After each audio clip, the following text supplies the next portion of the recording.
Do androids dream of electric sheep? Or would they rather have a threesome with their AI girlfriend and a sex worker? These moments are even better the second time around.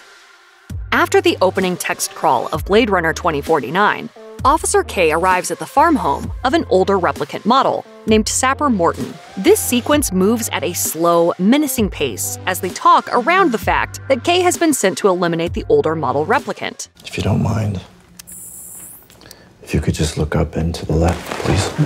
Sapper resists, the two brawl, and before K shoots him, the older model tells the officer one thing. You new models are happy scraping the because you've never seen a miracle. Dave Bautista's Sapper is only in the movie for the opening sequence, but he makes quite the impression. He's a great character to introduce Denis Villeneuve's take on the Blade Runner universe. And his final line has a hidden meaning. When you see the movie for a second time, you'll realize the miracle Sapper references is the child Deckard and Rachel have together, even though one of them is a replicant, and therefore supposedly infertile. It's too bad she won't live. But then again, who does?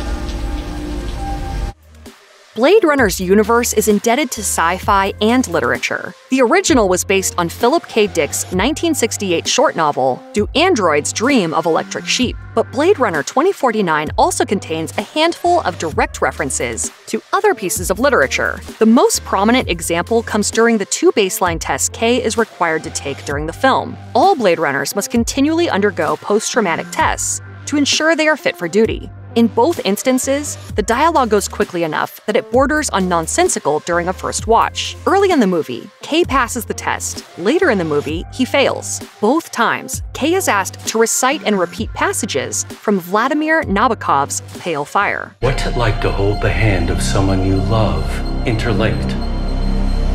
Interlinked. The 1962 poetic novel also comes up when Joy brings the book to K, asking if he wants to read it.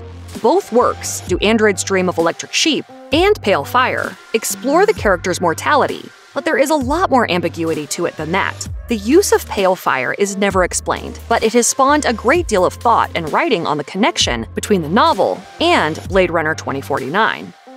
One of the best scenes in 2049 is a seemingly innocuous moment that ends up being the key to the whole riddle. In the middle of the film, Kay visits Anna Stelline at her lab. Stelline is a scientist who creates the false memories that get implanted in replicants. Kay goes to her to ask about a memory of his. Can you tell us something really happened? She watches it and nearly weeps. Someone lived this, yes. This happened. This scene really changes on a second watch when you know that Kay is not actually Deckard's child. At first, it seems like confirmation that Kay is human and not a replicant, a subversion of the underlying twist in the original Blade Runner. But later, it's revealed that Rachel gave birth to a daughter, as Kay eventually discovers that daughter grew up to be Stelline, which is why she knew the memory was real and reacted to it so strongly. It was hers. I can't help your future, but I can give you good memories to think back on and smile. The primary B-plot of Blade Runner 2049 focuses on Kay's relationship with his AI girlfriend, Joy. The subplot explores the boundaries of love and emotional connection without a way to physically connect. Despite this lack of literal contact, Kay and Joy's relationship has plenty of figurative substance, and they love each other very much. This echoes the themes of replicants and other AI expressing love, which are present in the story of Deckard, Rachel, and their daughter. Early in the film, Kay meets Mariette, a sex worker who is later revealed to be a part of the underground replicant resistance. In a scene that made a lot of waves, Joy hires Mariette to be her physical body, so she and Kay, who she affectionately calls Joe, can make love. In the provocative scene, Joy projects herself onto Mariette's body in an uncanny special effect.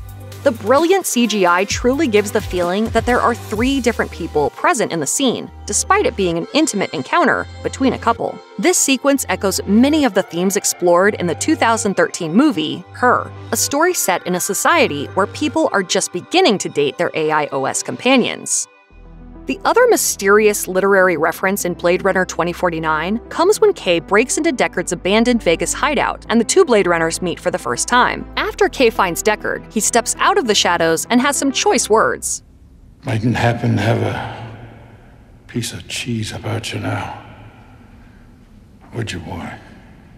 This is a quote from Robert Louis Stevenson's timeless adventure novel, Treasure Island. In Treasure Island, this line of dialogue is spoken by Ben Gunn to the first man he sees after being marooned for years. The parallels to Deckard are obvious once you know this context. The small detail is also a callback to a deleted scene from the original 1982 film.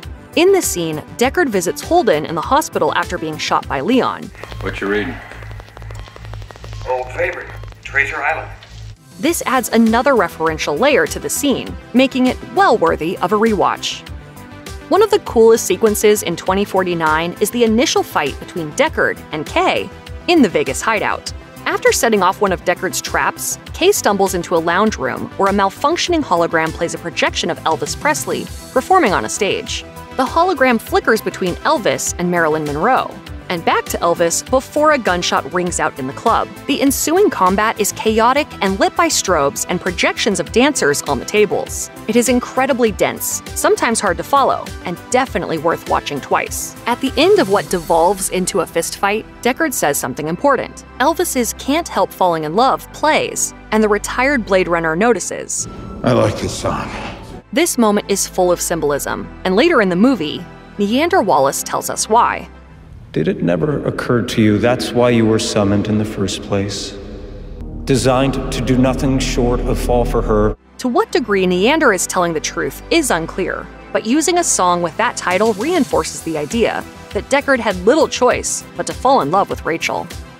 At the end of Blade Runner 2049, Kay fights to rescue Deckard from the Wallace Corporation and becomes mortally wounded in the process. Having figured out Stelline is Deckard's daughter, he takes the old man to her laboratory. Kay sits down on the steps outside the clinic for one final bit of respite as the snow falls. It's a fate that upset and confused some fans, but it is a very intentional moment, one that causes you to reevaluate the character upon rewatch. For starters, listen and you will hear music playing that is extremely similar to the soundtrack underneath Roy Batty's famous "Tears in the Rain" dying speech in the first Blade Runner.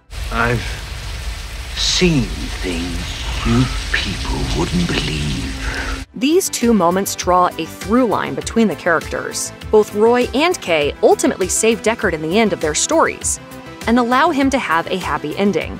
This ending scene is a callback to the original, as well as a parallel that emboldens 2049 as a sequel in conversation with the original. While Roy died looking downward in the rain, lamenting both his short lifespan and his memories fading away, Kay died looking up to the snowy sky, presumably fulfilled by bringing Deckard to his miracle of a daughter, birthed by a replicant.